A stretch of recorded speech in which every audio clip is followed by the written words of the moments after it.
ദൈവത്തിന്റെ ഇഷ്ടം ചെയ്യുവാൻ തക്കവണ്ണം എല്ലാ നന്മയിലും നമ്മെ യഥാസ്ഥാനപ്പെടുത്തട്ടെ. ദൈവത്തിന്റെ ഇഷ്ടം ചെയ്യുവാൻ തക്കവണ്ണം ദൈവത്തിന്റെ എല്ലാ നന്മയിലും ദൈവം നമ്മെ യഥാസ്ഥാനപ്പെടുത്തി. ഹല്ലേലൂയ, സ്തോത്രം ചെയ്യുന്നു. ദൈവത്തിന് പ്രസാദമുള്ളത് നമ്മിൽ നിവർത്തിക്കാനിടയാകട്ടെ. ഈ 2025 ഹല്ലേലൂയ, സ്തോത്രം ചെയ്യുന്നു. ദൈവത്തിന് പ്രസാദമുള്ള കാര്യങ്ങൾ നമ്മിൽ നിവർത്തിക്കുവാൻ തക്കവണ്ണം പരിശുദ്ധനായ ദൈവം നമ്മെ സഹായിക്കുവാനാകട്ടെ.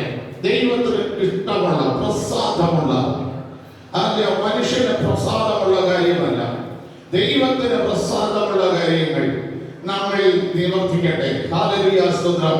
നമ്മൾ ദൈവത്തിന് പ്രസാദമുള്ള കാര്യങ്ങൾ ചെയ്യുവാൻ ആഗ്രഹിക്കുമ്പോൾ നമ്മെ അത് ചെയ്യാൻ താമസിക്കാതെ പുറകോട്ട് നമ്മെ നയിക്കുന്ന ഒരു ശക്തിയുണ്ട്. ആ ശക്തിയിൽ നിന്ന് ഇന്ന് പകൽക്കാലം ഒരു വിടുതൽ ആര് ആഗ്രഹിക്കുന്നുവോ അവർക്ക് ദൈവം ആ വിടുതൽ നൽകുക തന്നെ ചെയ്യും.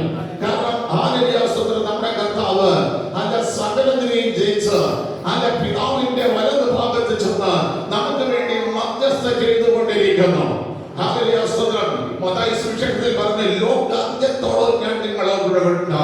കാരണം ഒരു ശത്രുവും നിങ്ങളെ ജയിക്കാതെ വേണം. ലോകാന്ത്യത്തോളം നിങ്ങളെ കൂടെ ഉണ്ട്. മർക്കോസിന്റെ സുവിശേഷത്തിൽ പറഞ്ഞു, ചെയ്യുന്ന നിങ്ങൾ പറയുന്നതും പ്രവർത്തിക്കുന്നതും ഉറപ്പിക്കാൻ ഞാൻ നിങ്ങളെ കൂടെ ഉണ്ട് എന്ന്. നമ്മൾ എന്താണോ പറയുന്നത്, എന്താണോ പ്രവർത്തിക്കുന്നത്, അത് നിവർത്തിക്കാൻ നമ്മളോട് കൂടെ ഉണ്ട് എന്ന് ലൂക്കോസിന്റെ സുവിശേഷത്തിൽ പറയുന്നു. പിതാവിനോട് കേട്ട വാഗ്ദത്തത്തിനായിട്ട് നിങ്ങൾ കാത്തിരുന്ന് പ്രാർത്ഥിക്കാൻ പറഞ്ഞ് കരങ്ങൾ ഉയർത്തി അനുഗ്രഹിച്ചിട്ട് പോയ കർത്താവ് യോഹന്നാന്റെ സുവിശേഷത്തിൽ സ്തോത്രം ചെയ്യുന്നു. രാത്രി മുഴുവനും അധ്വാനിച്ചിട്ട് ഒന്നും കിട്ടാതിരുന്ന പത്രോസിനെ തന്റെ ശുശ്രൂഷ ചെയ്യുവാനായിട്ട്, തന്റെ വേല ചെയ്യുവാനായിട്ട് വിളിച്ച് വേർതിരിക്കപ്പെട്ട എന്റെ കർത്താവ് നമ്മളെ കൂടെയുണ്ട്. അവന്റെ ഇഷ്ടം ചെയ്യുവാൻ ദൈവത്തിന്റെ പ്രസാദമായിരിക്കുന്ന കാര്യങ്ങൾ നമ്മളിൽ കൂടെ വെളിപ്പെടേണ്ടതിന് ഹല്ലേലൂയ, സ്തോത്രം. Hallelujah, hallelujah.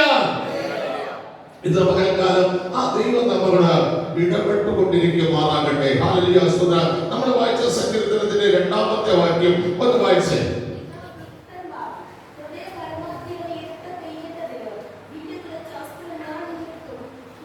ഹല്ലേലൂയ, സ്തോത്രം.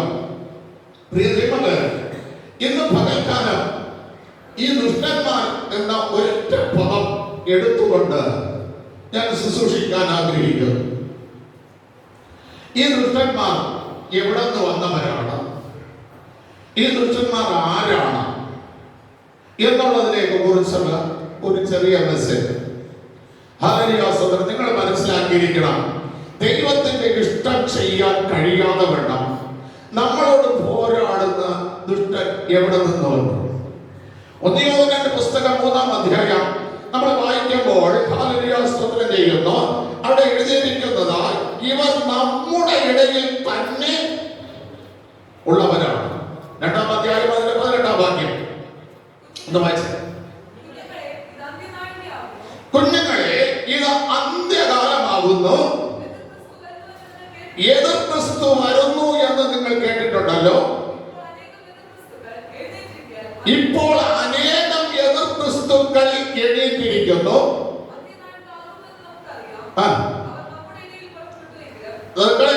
അവർ നമ്മുടെ ഇടയിലുള്ളവരാണ്, പുറത്തുള്ളവരല്ല.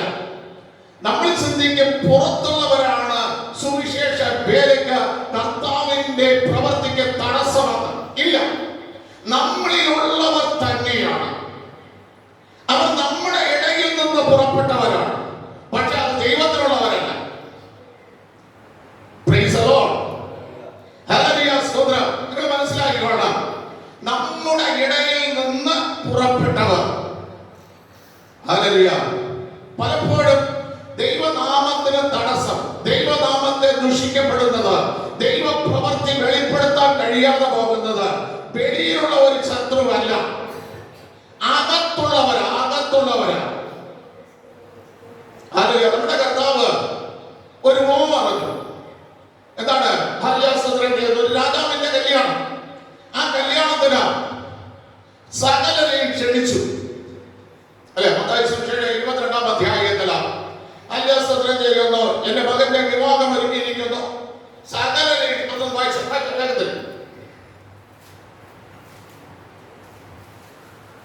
Praise the Lord. Hallelujah.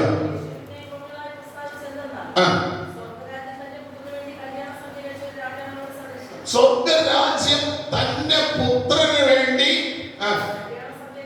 കല്യാണ സദ്യ കഴിച്ച ഒരു രാജാവിന് സദൃശ്യം. ഇത് വെളിപ്പാട് പുസ്തകം 19-ാം അധ്യായത്തിലുള്ള ഭാഗമാണ്. നോക്കണമേ, അവൻ കല്യാണത്തിന് ക്ഷണിക്കേണ്ടതിന് തന്റെ ദാസന്മാരെ പറഞ്ഞേച്ചു. എല്ലാവരെയും വിളിച്ചിട്ടില്ല. തനിക്ക് ക്ഷണിക്കാവുന്നവരെ വിളിക്കാനായിട്ട് എന്ത് ചെയ്തു? തന്റെ ദാസന്മാരെ പറഞ്ഞയച്ചു.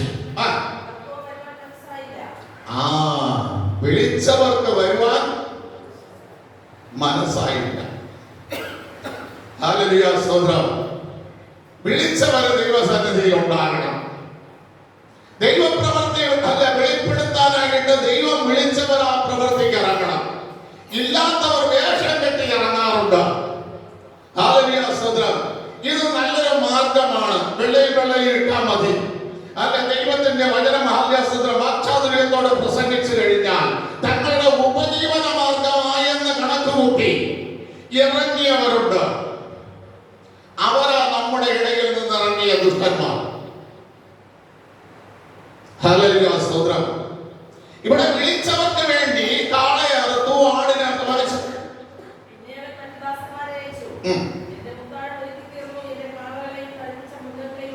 നോക്കണമേ, കാളകളെയും തടിപ്പിച്ച മൃഗങ്ങളെയും അറുത്ത് എല്ലാം ഒരുങ്ങിയിരിക്കുന്നത്. ഞാൻ ചോദിക്കട്ടെ, നമ്മുടെ ഒന്നാമത്തെ രാജാവായിരിക്കുന്ന ശൗലിനെ തെരഞ്ഞെടുക്കുമ്പോൾ അപ്പന്റെ കഴുതകളെ കാണാതെ പോയിട്ട് സ്തോത്രം ചെയ്യുന്ന ശമൂലിനെ ശമൂവേലിന്റെ അടുക്കൽ എത്തിക്കുമ്പോൾ ശമൂവേൽ പറയുന്ന ഒരു ഇതാണ്: ഉത്സവത്തിന് നിനക്ക് വേണ്ടി സൂക്ഷിക്കാൻ തന്നിരിക്കുന്നവരുടെ 30 പേരുടെ ഓഹരി. അപ്പൊ എല്ലാവർക്കും എന്ത് ചെയ്തിട്ടില്ല? ദൈവത്തിന്റെ ഓഹരി വെച്ചിട്ടില്ല. ആ ഉത്സവത്തിന് വന്നാൽ 30 പേർക്ക് എന്ത് ചെയ്തിട്ടുള്ളൂ? ഹല്ലേലൂയ, സ്തോത്രം. എത്രയോ പേർ ഉത്സവത്തിന് വന്നാണ്? 30 ആണോ? ആയിരക്കണക്കിന് ജനം വന്നു. പക്ഷെ ദൈവം വിളിച്ചത് 30 പേരേ ഉള്ളൂ. ദൈവം സ്ഥാനം കൊടുക്കാൻ വിളിച്ചത് 30 പേരൊക്കെ ഉള്ളൂ. പക്ഷെ ഇവർ യോഗ്യരാകണം. ഇവർ ദ്രവ്യാഗ്രഹമില്ലാത്തവരാകണം. ഇവർ വിശുദ്ധിയുള്ളവരാകണം. ഇവർ ദൈവത്തിന് വേണ്ടി നിൽക്കുന്നവരാകണം. 30 പേർക്ക് വിളിച്ചു. തടിപ്പിച്ച കാളകളെ അറുത്തു.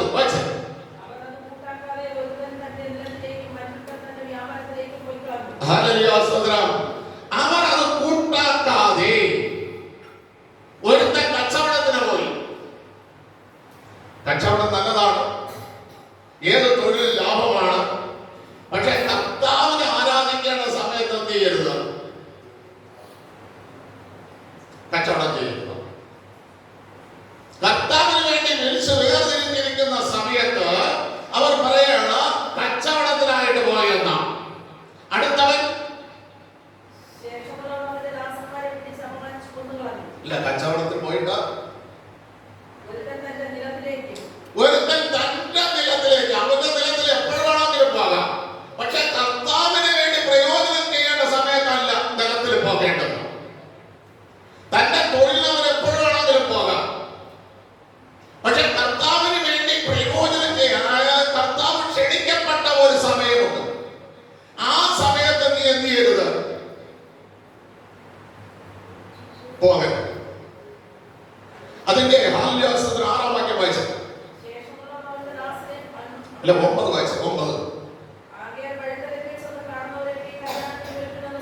നോക്കണമേ, ഇപ്പൊ ക്ഷണിച്ചവരെയാണോ കല്യാണത്തിന് വന്നിരിക്കുന്നത്? കർത്താവ് ഓഹരി കണക്കാക്കി കർത്താവിന്റെ അത്താഴം ഒരുക്കിയവരാണോ ഇപ്പൊ കല്യാണത്തിന് വന്നത്? ആണോ? വഴിത്തലത്തിൽ കുളിക്കാത്തവൻ, അശുദ്ധി ചെയ്തുകൊണ്ടിരുന്നവൻ, ദൈവഹിതമല്ലാത്ത പ്രവർത്തികൾ ചെയ്തുകൊണ്ടിരുന്നവൻ എല്ലാം എവിടെയായി? ഇതാണോ സ്വർഗരാജ്യം? അവിടെ പ്രവേശിക്കാൻ പാടില്ലാത്തവർ ഇപ്പോൾ കല്യാണ വീട്ടില്ല, അല്ലേ? വഴിത്തലത്തിലിരുന്നവർ കല്യാണ ദുഷ്ടന്മാർ.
മനുഷ്യൻ അപ്പം കൊണ്ട് മാത്രമല്ല ദൈവത്തിന്റെ വചനം കൊണ്ട് ജീവിക്കുന്നു എന്ന് നമ്മെ പഠിപ്പിച്ച കർത്താവ് അല്ല ആളെ കൂട്ടി കുറെ പണം ഉണ്ടാക്കുന്ന അനുഭവമല്ല ബന്ധക്കോസ്തോളം.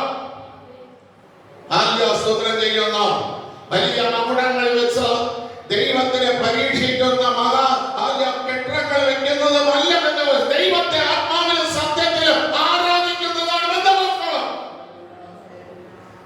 അതിനായിട്ട് ആലയത്തിൽ വരണം. ഹല്ലേലൂയ സ്തോത്രം.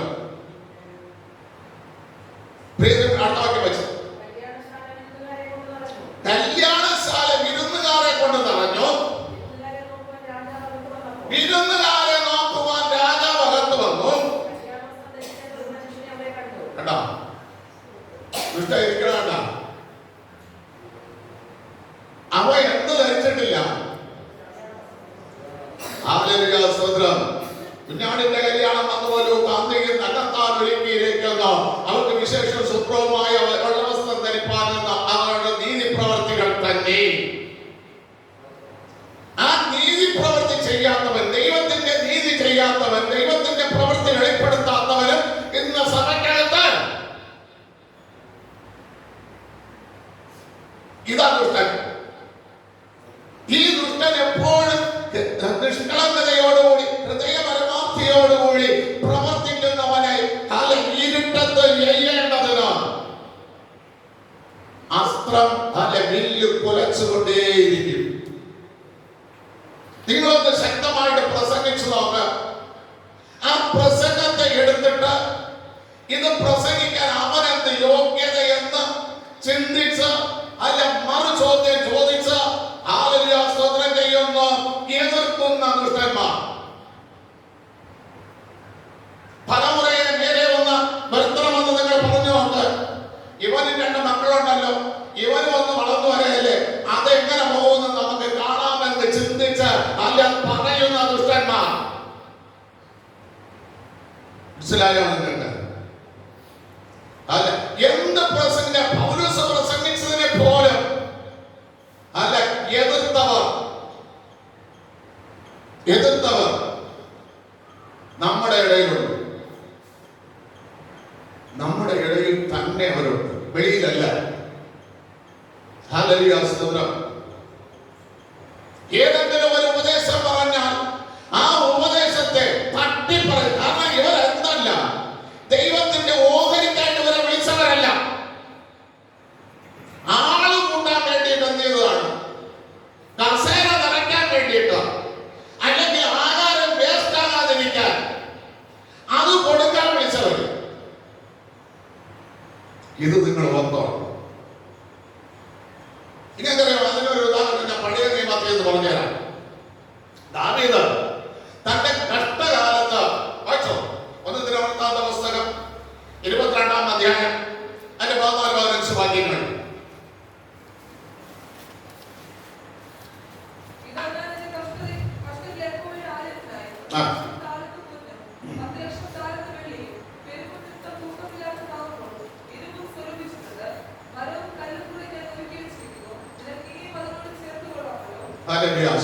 നോക്കണമേ, ദാവീദ് സുഖസൗകര്യത്തിൽ ഇരുന്നപ്പോഴല്ല ആലയത്തിന് വേണ്ടി ആലയസ്തോത്രം ചെയ്യുന്നു ഇതെല്ലാം സമ്പാദിച്ചത്.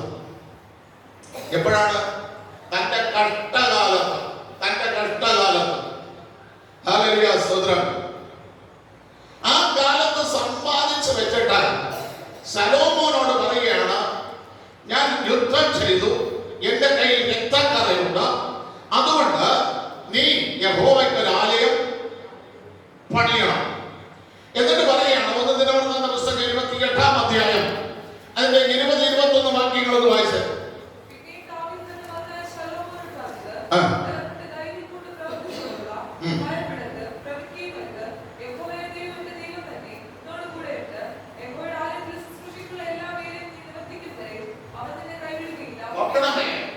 യഹോവയുടെ ആലയത്തിലെ സകല പ്രവൃത്തികളും ചെയ്യുവോളം നിന്നെ അവൻ ഉപേക്ഷിക്കുകയില്ല, കൈവിടുകയുമില്ല. ഇത് അപ്പൻ മകന് കൊടുത്ത പ്രോമിസ്.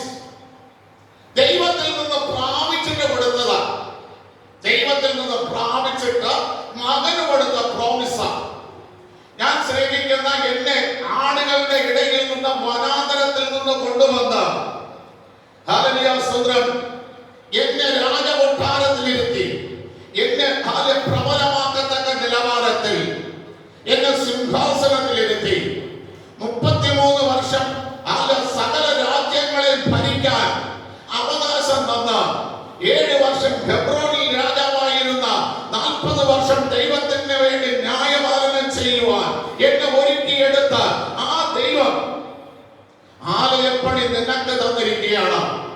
നീ അത് കറക്റ്റായിട്ട് ചെയ്യണം എന്ന് പറഞ്ഞിട്ട് മോനെ അനുഗ്രഹിച്ചു. ഹല്ലേലൂയ സ്തോത്രം. നീ അവന്റെ ആലയപ്പണി ചെയ്യുവാണോ നിന്നെ അവൻ കൈവിടില്ല, ഉപേക്ഷിക്കില്ല എന്ന്. എന്നാൽ പ്രിയ ദൈവമക്കളെ, സ്തോത്രം, 1 രാജാക്കന്മാരുടെ പുസ്തകം 11-ാം അധ്യായം അതിന്റെ 26 തൊട്ട് വായിക്കുമ്പോൾ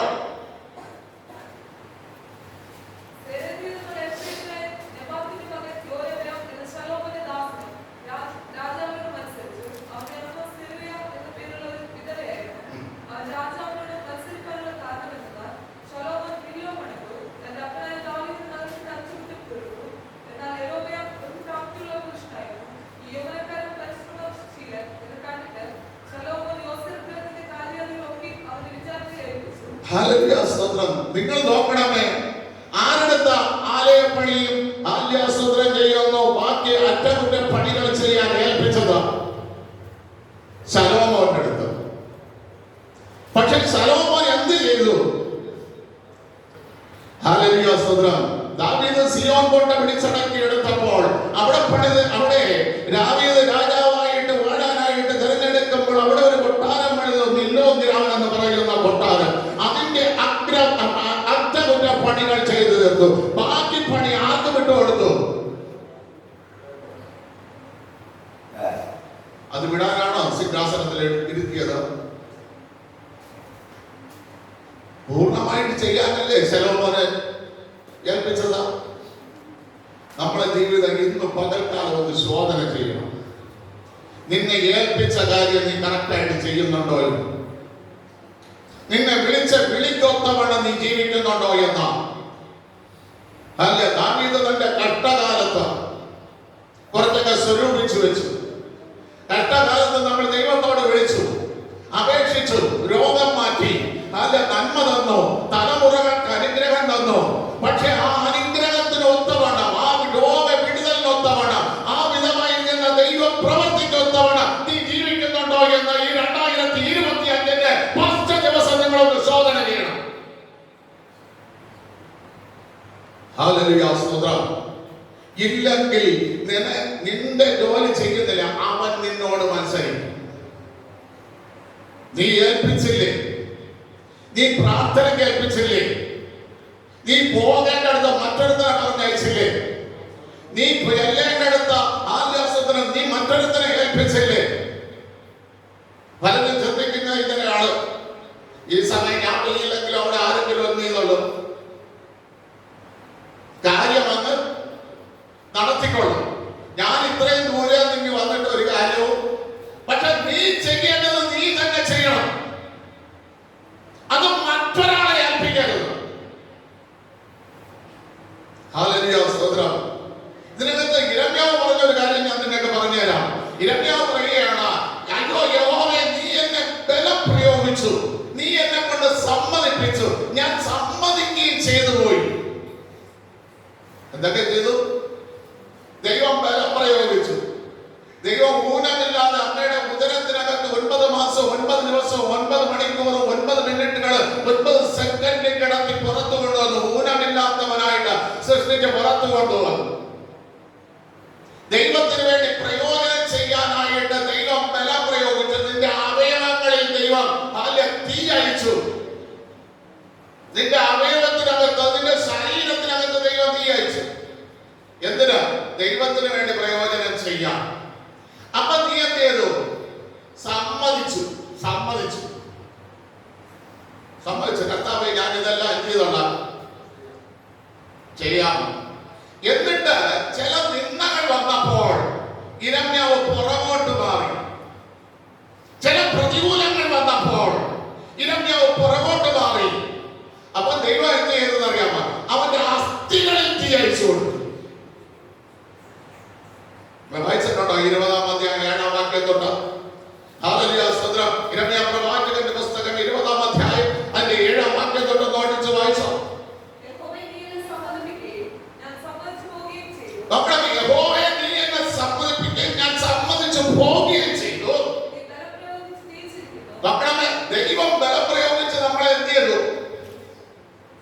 ജയിച്ചു. ജാതികളെ പോലെ ജീവിക്കേണ്ട നമ്മളോട് ദൈവം ബലം പ്രയോഗിച്ചു.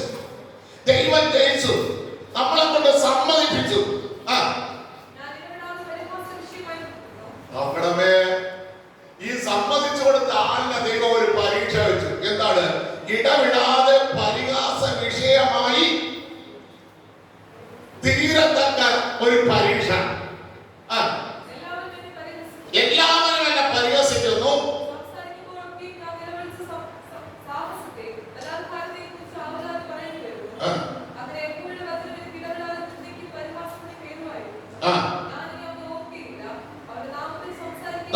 ഞാനിനി അവനെ ഓർക്കയില്ല, ഞാൻ അവന്റെ നാമത്തിൽ സംസാരിക്കയില്ല.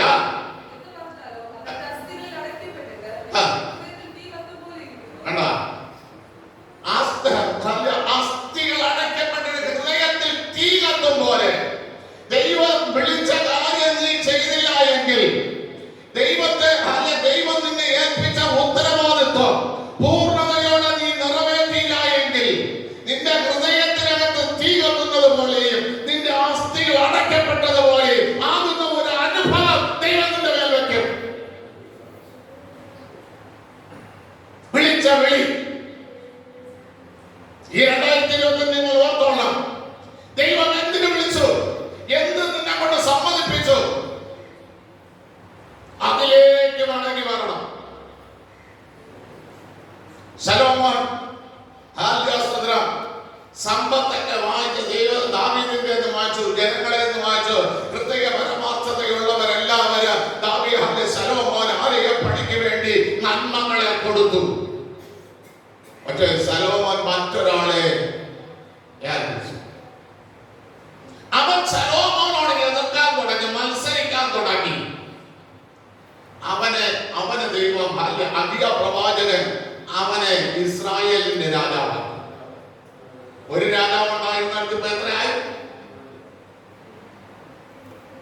എവിടെ മത്സരം വരുന്നുവോ, എവിടെ നമ്മൾ ചെയ്യേണ്ട കാര്യം ചെയ്യാതെ പുറകോട്ട് നിൽക്കുന്നു, അപ്പോൾ മറ്റൊരുത്തനെ അവിടെ ദൈവം കൊണ്ടുവരും.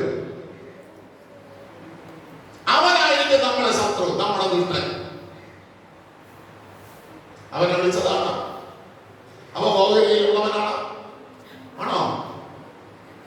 അവന്റെ പ്രാപ്തി കൊണ്ട് കൊടുത്തതാണ്. അപ്പൊ നിനക്ക് എന്ന പ്രാപ്തി എവിടെ പോയി? നിനക്ക് എന്ന കൃപ എവിടെ പോയി? നിനക്ക് എന്ന അനുഗ്രഹം എവിടെ പോയി?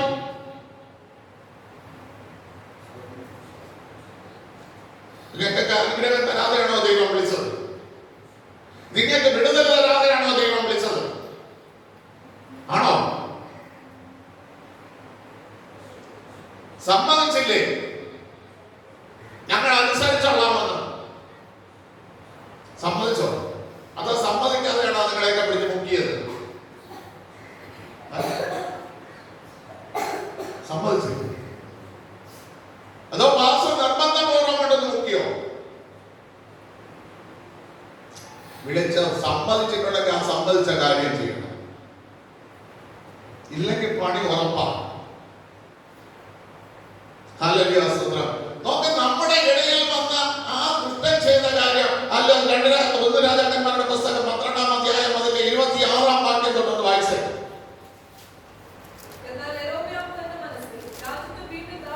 നോക്കണമേ, അവൻ ശരിക്കും ജനത്തിനെ ഭരിക്കാനല്ല. ദൈവം ഒരു വ്യക്തിയെ രാജാവാക്കുമ്പോൾ, 2 ദിനവൃത്താന്ത പുസ്തകം 19-ാം അധ്യായം അതിന്റെ 6-ാം വാക്യമാണ് തോന്നുന്നത്, ഒന്ന് വായിച്ചേ.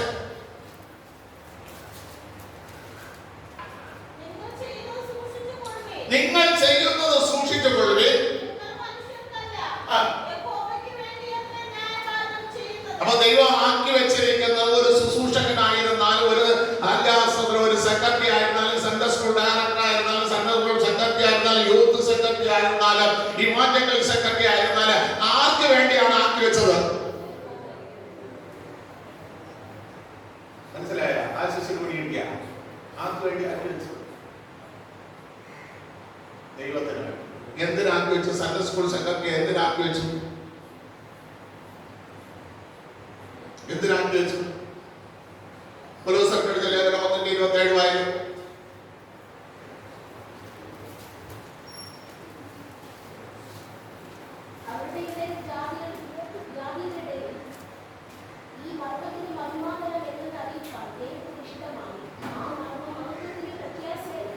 ഏത്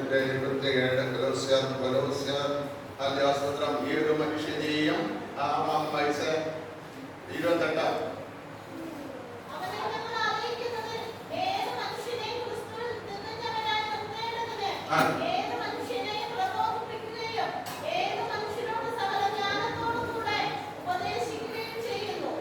28 നിങ്ങൾ മനസ്സിലായ? സൺഡേ സ്കൂൾ സെക്രട്ടറിയുടെ ഉത്തരവാദിത്വം മനസ്സിലായ? ഇത് ചെയ്തില്ല എങ്കിൽ അവന് പകരം ദുഷ്ടക്കാരി വരും. ഓരോ കമ്മിറ്റിക്കാരെയും കുറിച്ച് ദൈവം അത് പറയുന്നുണ്ട്. പകരം പഠിച്ചു നോക്ക്, പുതിയ നിയമം പഠിച്ചു നോക്ക്. ചുമ്മാ ആദ്യം എന്ത് ചെയ്തിട്ടില്ല, ദൈവം ആക്കി വെച്ചിട്ടില്ല. ദൈവത്തിന് വേണ്ടി ദൈവസഭയെ ഭരിക്കാനാക്കി വെച്ചു. ദൈവസഭയിൽ ഉപദേശം കൊടുക്കാനാക്കി വെച്ചു. അവർ അതിന്റെ പ്രവൃത്തി ചെയ്തില്ല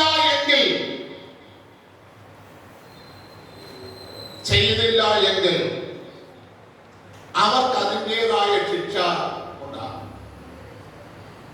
അത് വാക്യം നിങ്ങൾ വായിച്ചിട്ടുണ്ടോ? ലൂക്കോസിന്റെ സുവിശേഷം അല്ല, 1 രാജാക്കന്മാരുടെ പുസ്തകം മറിക്കാതെ തന്നെ ലൂക്കോസിന്റെ സുവിശേഷം എടുത്ത് അതിന്റെ അഭ്യാസത്തിൽ 12-ാം അധ്യായം എടുത്ത് അതിന്റെ 47-ാം വാക്യം 48 ഒന്ന് വായിച്ചു നോക്കുക. ദൈവത്തിന്റെ ഇഷ്ടം അറിഞ്ഞിട്ടും ഒരുങ്ങാതെയും അടി കിട്ടിക്കൊണ്ട് നിൽക്കുന്നതിന്റെ കാര്യം പിടി കിട്ടിയോ? ഹലോ, 2024 കിട്ടിയ അടിയുടെ കാര്യം പിടി കിട്ടിയോ? 2025 അത് കിട്ടാതെ ദൈവത്തിന്റെ ഇഷ്ടം എന്താണെന്ന് മനസ്സിലാക്കി ഒന്ന് ഒരുങ്ങാൻ തയ്യാറാകും.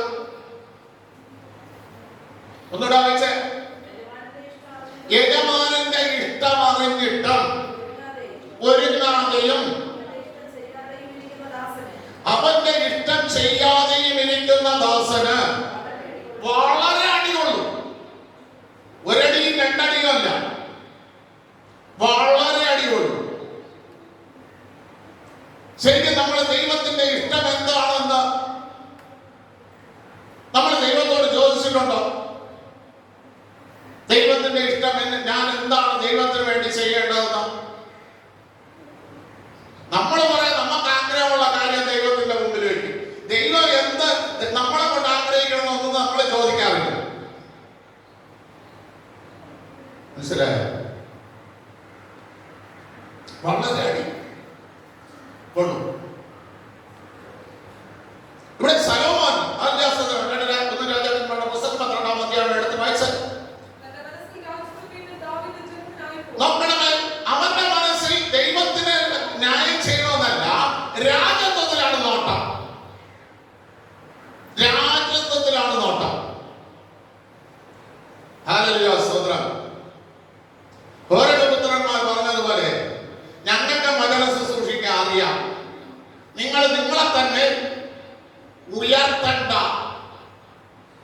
ഹല്ലേലൂയ, സ്തോത്രം എന്ന് പറഞ്ഞുകൊണ്ട് വെല്ലുവിളിച്ചതുപോലെ രാജത്വം ഇനിയും ദാവീദിന്റെ മക്കൾക്കായി പോകരുത്. ഞാൻ പറയാം, പ്രിയ ദൈവമക്കളെ, അല്ലെ എനിക്കറിയാം ഈ സഭ നടത്തേണ്ടതാണ്. അവർ ഒരുങ്ങി വന്നാൽ ഞാൻ മാറിപ്പോകും. എനിക്കതൊരു പ്രയാസമൊന്നുമില്ല. കാരണം എനിക്ക് ദൈവം മറ്റൊരിടത്ത് ശുശ്രൂഷ വെച്ചിട്ടുണ്ട്. ഒരുങ്ങി വരട്ടെ. അവർ ഒരുങ്ങി വന്നാൽ അവരെ കൈക്കീഴിൽ ഇണങ്ങിയ ആടുകളായി പോകാൻ ജനം തയ്യാറാണെങ്കിൽ ദൈവം അവരെ കൂടെ നീക്കും. രാവിലെ വാതിൽ തുറന്നു കൊടുക്കും. പച്ചയായ പുൽപ്പുറങ്ങളിലേക്ക് ദൈവം കൊണ്ടുപോകും. വൈകുന്നേരത്ത് പേരെണ്ണി പേര് വിളിച്ചകത്ത് കേൾക്കും. അവർ ഒരുങ്ങണം. മനസ്സിലായോ? അവർ ഒരുങ്ങിയില്ല എങ്കിൽ 12 ഗോത്രങ്ങൾ ഭരിക്കേണ്ട സ്ഥലത്ത് എത്ര രാജാക്കന്മാർ ഭരിച്ചു? 12 രാജാവ് ഭരിക്കേണ്ട സ്ഥലത്ത് എത്ര രാജാക്കന്മാർ ഭരിച്ചു? 31 രാജാക്കന്മാർ.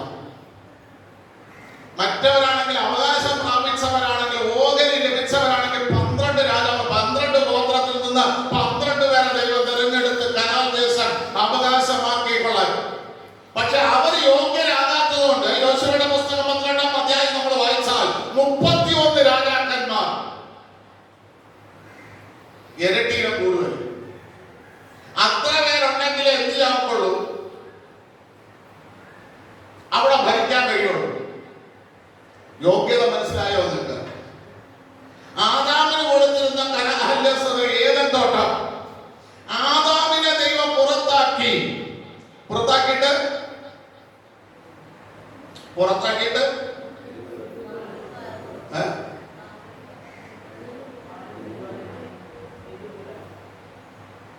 രണ്ട് കെരൂബുകളെ ചുറ്റിത്തിരിയുന്ന വാളുമായിട്ട് ഏൽപ്പിച്ചു. അതിനർത്ഥം എന്താ?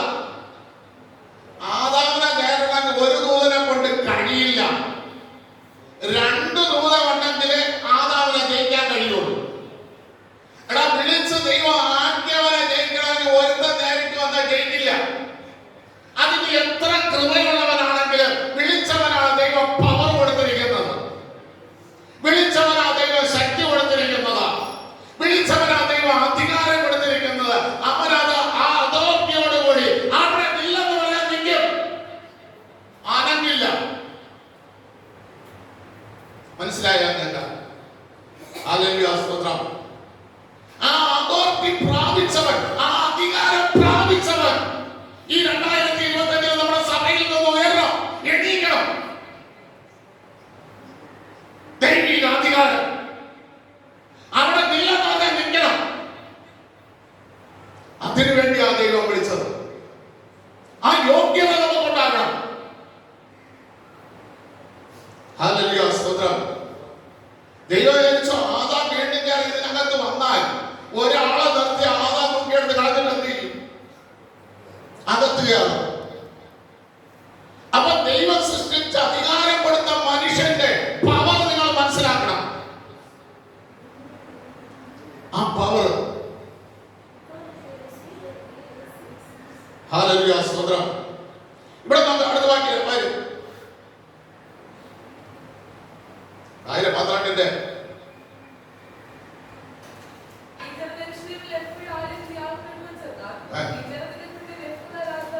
എവിടെയാണ് നമ്മുടെ ശത്രുത്വം കൊണ്ടുവന്നത്?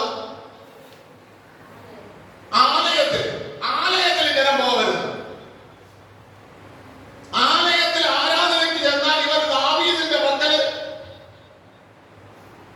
ദാവീദിന്റെ പക്ഷം ചേരും. അതുകൊണ്ടാണ് പ്രിയ ദൈവങ്ങളെ, ഏതെങ്കിലും പാസ്റ്റർ ഒരു വെട്ടുകുറിച്ച് നടത്തിയ ഓടി തന്ന അപ്പുറത്തൊരു ആലയം തുടങ്ങും. എന്തിനെന്നറിയാമോ? ഇവിടെ ആരാധിച്ചുകൊണ്ടിരുന്ന ജനം എന്ത് ചെയ്യുന്നു? ഇവിടെ വരരുത്. വരാതെ ഇവരുടെ അനുഗ്രഹങ്ങളെ മുടക്കുക, ഇവരുടെ നന്മകളെ മുടക്കുക.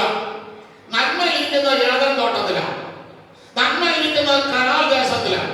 പക്ഷെ ഇവരെവിടെ വരരുത്? കനാൻ ദേശത്തിൽ വരരുത്. ഇവർക്ക് മറ്റൊരിടത്തുള്ള മഹത്വം കൊടുക്കുകയാണ്. അല്ലേ? യോസേഫ് പറയുന്ന ഒരു ചരിത്രമുണ്ട്. എന്റെ മിസ്രൈമിലുള്ള എന്റെ മഹത്വം കാണേണ്ടതിന് അപ്പനെ വേഗത്തിൽ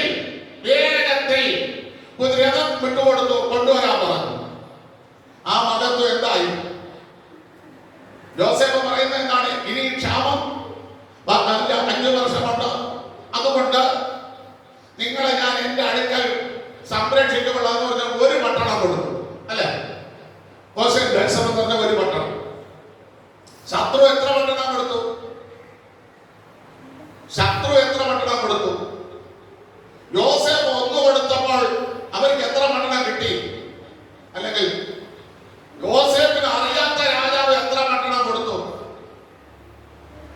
2 എണ്ണം. യോസേഫിനെ അറിയാത്ത രാജാവ് 2 പട്ടണം കൊടുത്തു. പക്ഷെ അവരുടെ ജീവിതം എങ്ങനെയായി?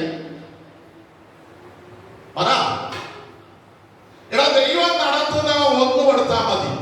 ദൈവം 1 കൊടുത്താൽ, ആ കർത്താവ് പറഞ്ഞ അല്ല, മറിയം നല്ലത് 1 തിരഞ്ഞെടുത്തു. അത് നല്ല അംശം. അതിൽ കൂടുതൽ നീ വാങ്ങിച്ചാൽ, കൂടുതൽ നീ വെച്ചിരിക്കാൻ ആഗ്രഹിച്ചാൽ, 2 പട്ടണം കിട്ടിയിട്ട് ഇവരുടെ ജീവിതം കൈപ്പായി.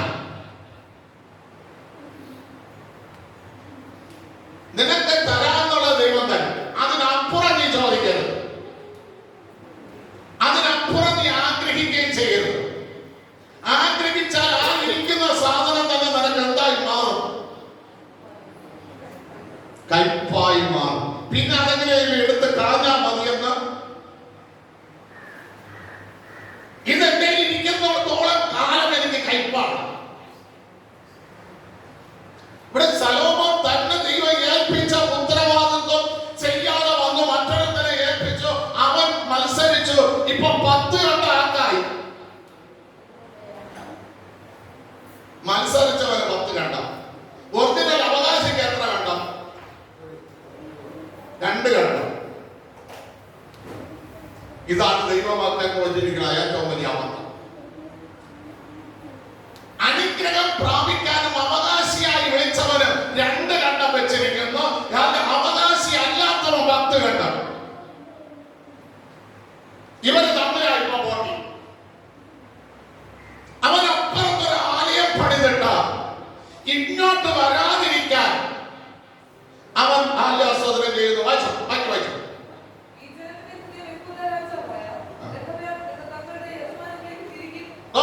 ഈ ജനത്തിന്റെ ഹൃദയം അല്ല, ആലയം പണിയുമ്പോൾ ശലോമോൻ ദൈവത്തോട്, ദാവീദ് ദൈവത്തോട് പറഞ്ഞൊരു കാര്യമുണ്ട്. 1 ദിനവൃത്താന്തപുസ്തകം 29-ാം അധ്യായം അതിന്റെ 19-ാം വാക്യമാണെന്ന് തോന്നുന്നു. ഈ ജനത്തിന്റെ ഹൃദയം നിങ്ങളിലേക്ക്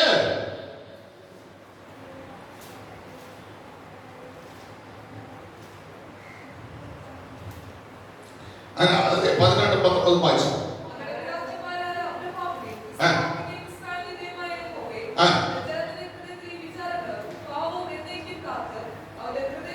അവരുടെ ഹൃദയത്തിലെ വിചാരങ്ങളെയും ഭാവങ്ങളെയും എന്തിനാണ്? ആലയപ്പണി ചെയ്യാൻ സമർത്ഥ്യമായിട്ട് നന്മ കൊടുത്തവരുടെ ജീവിതത്തിലെ ഹൃദയത്തിന്റെ വിചാരങ്ങളെയും ഭാവങ്ങളെയും കാക്കണം. അന്യായമായ യാതൊരു വിധമായ ദുഷ്ടചിന്തകളും ഇവരിൽ കടന്നു വരാതെ നല്ലൊരു ഹൃദയം ഇവർക്ക് കൊടുക്കണം. അടുത്ത കേട്ടാ, നിങ്ങളിലേക്ക് ദൈവത്തിലേക്ക് തിരിക്കണം. ഇവിടെ ഒരേ ചെയ്തത് എന്താണ്? ഒരിക്കലും ഇവനിലേക്ക് എന്ത് ചെയ്യരുത്? ദുഷ്ടതയുടെ വേണ്ട. ഒരിക്കലും ഈ ആലയത്തിലേക്ക് എന്ത് ചെയ്യരുത്? ഈ ആലയത്തിന്റെ ഉപദേശത്തിലേക്ക് തിരിയരുത്. ഈ ആലയത്തിലെ ദൈവത്തിലേക്ക് തിരിയരുത്. ആരാധനയിലേക്ക് തിരിയരുത്. അവരോട് കൂട്ടുകൂടരുത്. എന്റെ അടുത്ത് വന്ന ജനം എന്നിൽ തന്നെ നിൽക്കണം. അടുത്ത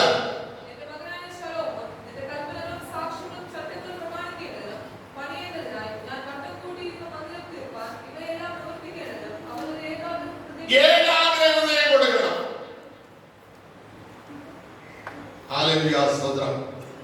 അവൻ എന്ത് കൊടുക്കണം?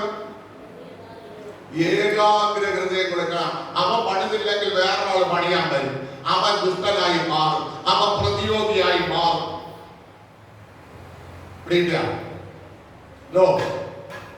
നമ്മൾ ചെയ്യേണ്ട കാര്യം നമ്മൾ ചെയ്തില്ല എങ്കിൽ വേറൊരാൾ നമ്മളെ വീട്ടിൽ കയറി വരും. അവൻ ആധിപത്യം പിടിക്കും. അവൻ നമ്മുടെ പ്രതിയോഗിയായി മാറും. ഹല്ലേലൂയ, സ്തോത്രം. അടുത്ത 12-ാം അധ്യായം 12.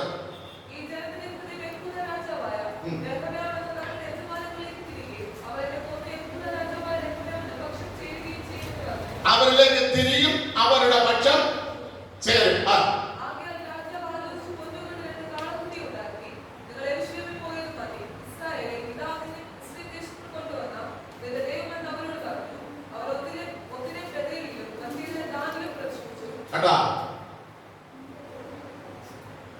എന്ത് ദൈവത്തെ ഉണ്ടാക്കി കൊടുത്തു?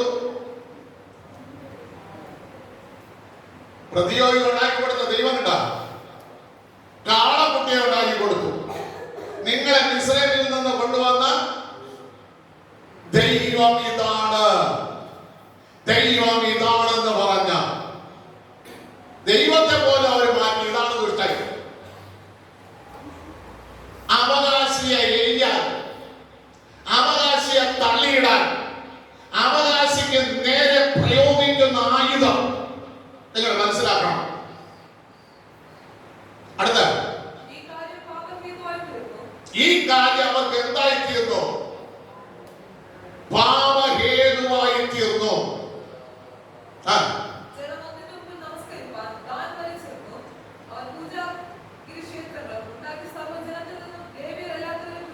അവിടെ പുരോഹിതനാരായി?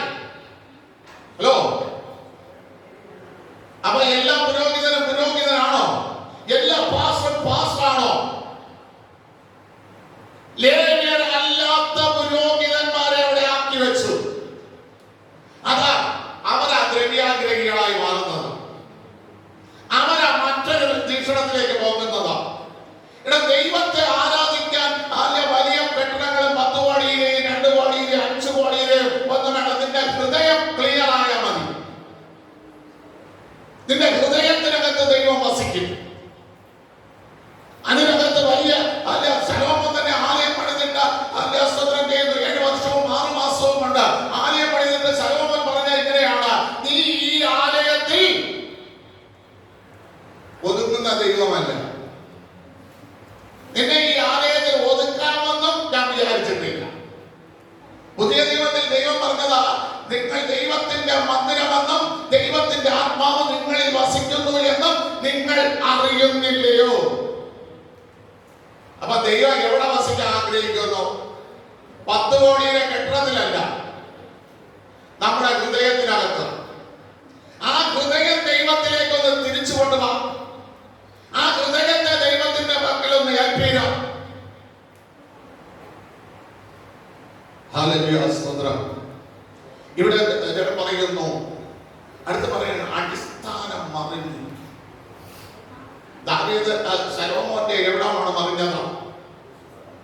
അടിസ്ഥാനം എന്ന് പറയുന്നത് ശലോമോന്റെ എവിടെ മറിഞ്ഞു? അരമന മറിഞ്ഞ. പിന്നെ ശലോമോന്റെ എവിടെ പറഞ്ഞു? ഭാര്യ പറഞ്ഞതിന്റെ 4.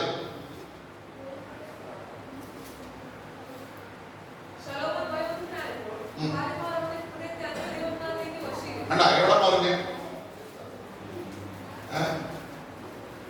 എവിടെ പറഞ്ഞു?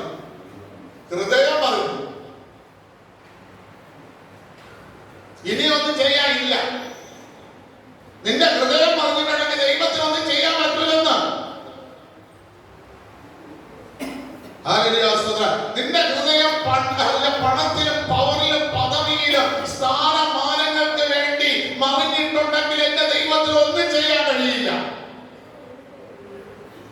ആദ്യമേ ദൈവം പറഞ്ഞു, ആവർത്തന പുസ്തകം 17:17 മിസ്രൈമിലേക്ക് നിങ്ങൾ മടങ്ങി പോകരുത്, ബഹുഭാര്യത്വം എടുക്കരുത്.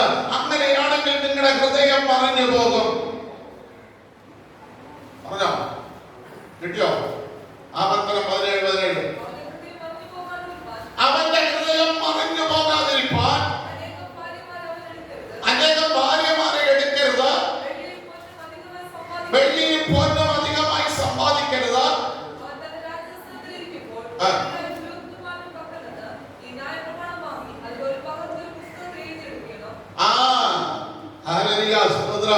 ഇത് എഴുതി വെച്ച് നീ പഠിക്കണം. ദൈവത്തിന്റെ ഒന്ന് ആക്കി വെച്ചാൽ, ഒരു പദവിയിൽ ആക്കി വെച്ചാൽ, ദൈവത്തിന്റെ ശുശ്രൂഷയിൽ നിന്നെ ആക്കി വെച്ചാൽ നീ ഇത് എഴുതി വെച്ച് പഠിച്ചോളാം. നിന്റെ ഹൃദയത്തിനകത്ത് ഇത് സൂക്ഷിച്ചു വെക്കണം.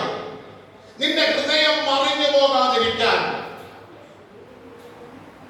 മറിഞ്ഞു പോയാൽ ദൈവത്തിന് ഒന്നും ചെയ്യാൻ കഴിയില്ല. നിന്റെ ഹൃദയത്തെ നീ മറിക്കരുത്. ഹൃദയത്തിൽ മറ്റു ചിന്തകൾ കൊണ്ടുവന്നിടരുത്. ആത്മാവിന്റെ ചിന്തകൾ നിന്നിൽ വരട്ടെ. ആത്മാവ് നടത്തുന്നവരായി നീ മാറണം. അപ്പോൾ നീ അവകാശിയായി മാറും. അപ്പോൾ നീ പുകഴ്ചയ്ക്ക് കാരണമാകും. ശലോമോൻ ദൈവസന്നിധിയിൽ ജ്ഞാനം ചോദിച്ചു. ദൈവം ജ്ഞാനം കൊടുത്തു. കൊടുത്തപ്പോൾ ജനം ഭയപ്പെടാൻ കാരണം ജ്ഞാനമാണ്. ആണോ? അല്ലാതെ അവന്റെ പദവിയല്ല ജനം ഭയപ്പെട്ടത്. ശലോമോന് കിട്ടിയ ജ്ഞാനത്തിൽ ജനം ഭയപ്പെട്ടെന്നാണ് എഴുതിയിരിക്കുന്നത്.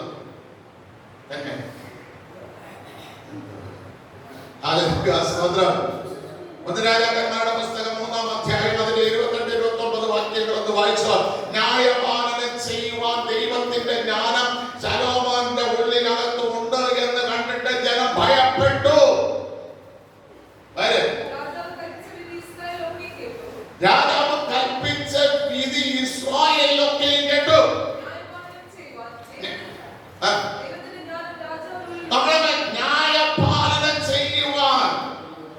ദൈവത്തിന്റെ ജ്ഞാനം രാജാവിന്റെ ഉള്ളിലുണ്ട് എന്ന് അറിഞ്ഞിട്ട ജനം ഭയപ്പെട്ടു.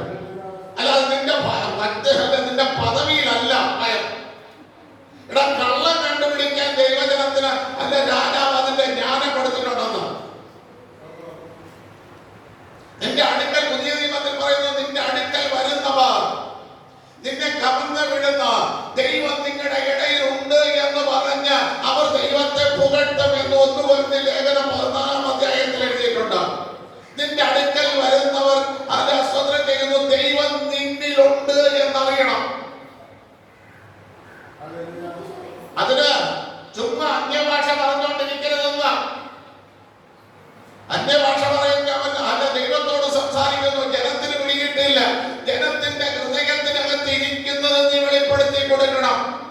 അതിന് ജ്ഞാനം നിനക്ക് വേണം, അതിന് ദൈവകൃപ നിനക്ക് വേണം, അതിന് ദൈവാത്മാവിന്റെ ജ്ഞാനം നീ പ്രാപിക്കണം. എങ്കിൽ മാത്രമേ അവരെ ഹൃദയം എന്നതാണെന്ന് വെളിപ്പെടുമ്പോൾ നിങ്ങളുടെ ഇടയിൽ ദൈവമുണ്ട് എന്ന് പറഞ്ഞ് അവർ വീണ് നമസ്കരിക്കും. ഇതാ ശലോമോന് ദൈവം കൊടുത്തത്. ആ ജ്ഞാനം കേട്ടാണ് അവൻ എന്ത് ചെയ്തത്?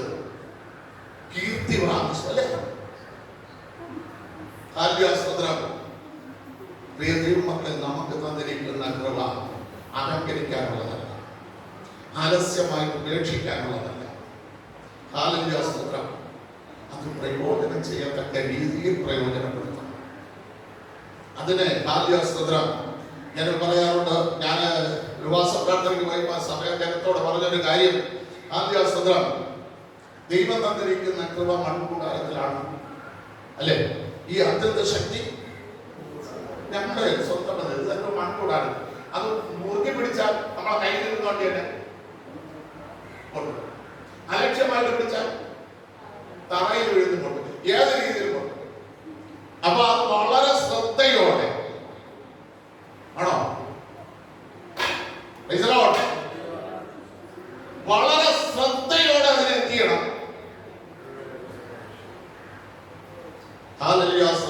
ഇന്ന് നീ എന്റെ വാക്ക് ശ്രദ്ധിച്ച് കേൾക്കണം. കർത്താവ് ഒരുപാട് സ്ഥലത്ത് പറഞ്ഞിട്ടുണ്ട്.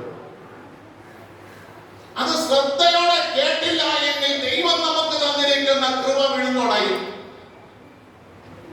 അത് പ്രയോജനമില്ലാതെ പോകും. ദൈവം നമ്മളോട് ചോദിക്കും, നമുക്ക് അഴിക്കും. എന്ത് ചെയ്തെന്നാലും കുറ്റവാക്കാണ് നമുക്കാണ്. അപ്പൊ അതുകൊണ്ട് കുറ്റമില്ലാത്ത രീതിയിൽ ജീവിക്കണം. പൗലോസ് പറഞ്ഞ് പ്രാർത്ഥിച്ചതുപോലെ, നന്മ ചെയ്യാൻ ഇച്ഛിക്കുമ്പോൾ ഇച്ഛിക്കാത്തൊരു തിന്മ എന്റെ ജീവിതത്തിൽ കടന്നു വരുന്നു. അത് ഞാനല്ല ചെയ്യുന്നത്, എന്നിൽ വസിക്കുന്ന പാപം അതെന്റെ അവയവങ്ങളെ ബദ്ധമാക്കി കളയുന്നു. അയ്യോ, ഞാൻ അരിഷ്ട മനുഷ്യൻ, ഇതിൽ നിന്ന് എന്നെ ആർ പിടിപ്പിക്കും? ന്യായപ്രമാണം നല്ലതെന്ന് ഉള്ളം കൊണ്ട് പറയുമ്പോൾ ബുദ്ധിയുടെ ഒരു പ്രമാണം എന്റെ ഉള്ളിനകത്ത് കാണുന്നു. അതാ പ്രശ്നം. നിന്റെ ബുദ്ധി ഇതിനകത്ത് കൊണ്ടുവരണം, നിന്റെ ജ്ഞാനം ഇതിനകത്ത് കൊണ്ടുവരണം, നിന്റെ ആലോചന ഇതിനകത്ത് കൊണ്ടുവരണം. ദൈവിക ബുദ്ധി, ദൈവിക ജ്ഞാനം, ദൈവിക ആലോചന ഇതിനകത്ത് വെളിപ്പെടണം. അല്ലാതെ മനുഷ്യന്റെ ബുദ്ധിയിലും ജ്ഞാനത്തിലും അല്ല ദൈവസഭ നടക്കേണ്ടത്, ദൈവമക്കൾ നടക്കേണ്ടത്. അതാണ് ഇന്ന് നമ്മൾ അനുഭവിക്കുന്ന കഷ്ടതയ്ക്ക് കാരണം. ദൈവത്തിന് വിട്ടോട്. ഈ 2025 ദൈവത്തിന് വിട്ടോട്. നമ്മുടെ ആലോചന വേണ്ട, നമ്മുടെ ജ്ഞാനം വേണ്ട, നമ്മുടെ ബുദ്ധി വേണ്ട, നമ്മുടെ പദവികൾ വേണ്ട, നമ്മുടെ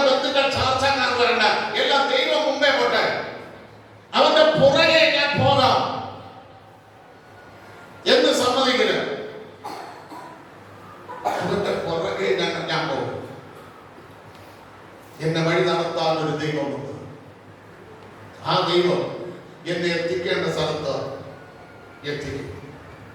നമ്മുടെ ബുദ്ധികളും നമ്മുടെ ജ്ഞാനങ്ങളും അതിനകത്ത് കടന്നു വരുമ്പോൾ, നമ്മുടെ സുഖ സൗകര്യങ്ങൾ അതിനകത്ത് കടന്നു വരുമ്പോൾ, നിങ്ങൾ നോക്കണം, ഒരു ശലോമോൻ ജനിക്കുന്നത് ബത്ശേബയുടെ മകനായിട്ടാണ്.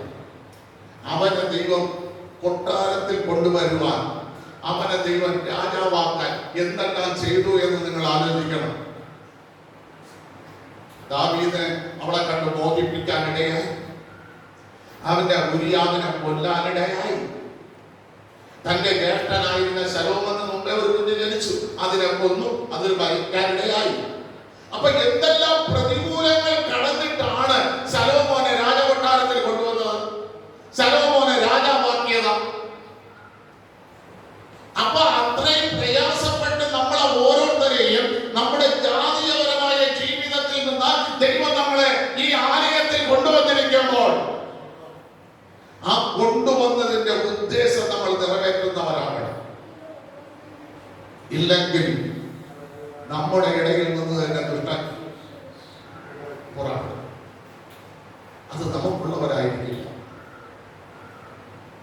ഇന്ന് പകൽക്കാലം പ്രിയ ദൈവമക്കളെ പറ, കർത്താവേ, എന്റെ കുടുംബത്തിൽ ഒരു ദുഷ്ടൻ ഉണ്ടാകരുത്, എന്റെ കുടുംബത്തിൽ നിന്ന് അവർ പുറപ്പെടരുത്.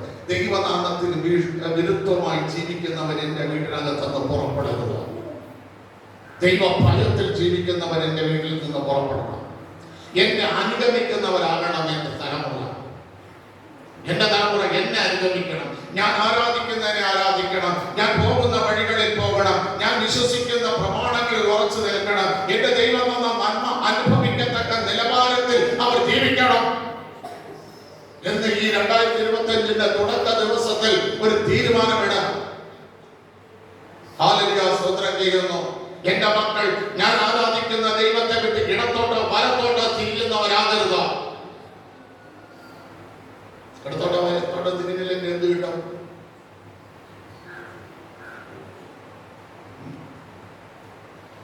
യോശുവയോട് പറഞ്ഞു, നീ ന്യായപ്രമാണം വിട്ട് ഇടത്തോട്ടോ വലത്തോട്ടോ ജീവിതകാലത്ത് ഒരിക്കൽ ഒരു പുരുഷനും നിന്റെ മുമ്പിൽ നിൽക്കില്ല. പണം വന്നാലും നിൽക്കും, പദവി വന്നാലും നിൽക്കില്ലേ?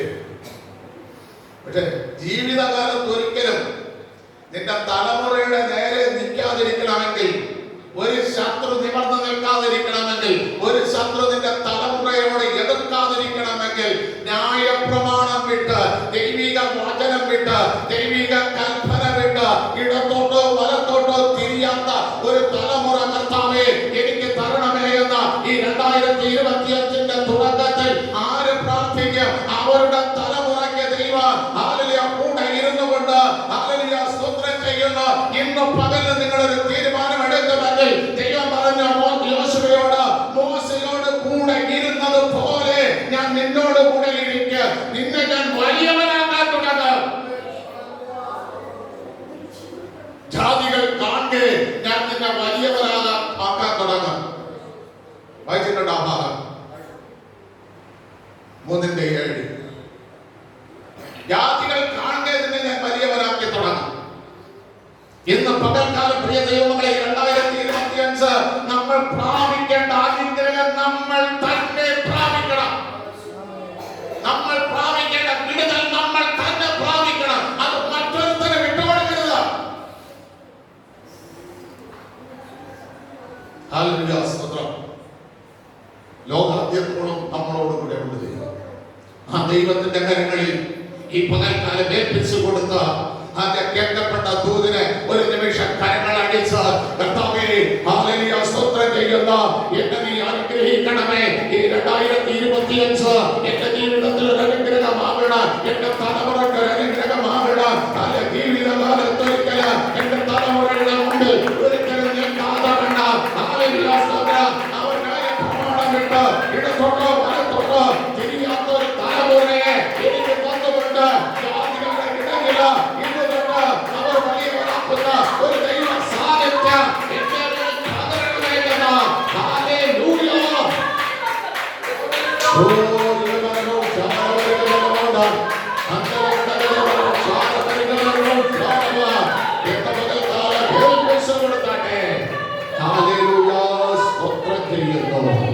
ഈ പകൽക്കാലം നമ്മുടെ കർത്താവ് നമ്മളെ വിളിക്കൊത്തവണ്ണം ജീവിക്കുവാൻ എല്ലാവരെയും ദൈവം സഹായിക്കട്ടെ, അനുഗ്രഹിക്കുമാറാകട്ടെ. ഹല്ലേലൂയ. സ്തോത്രം.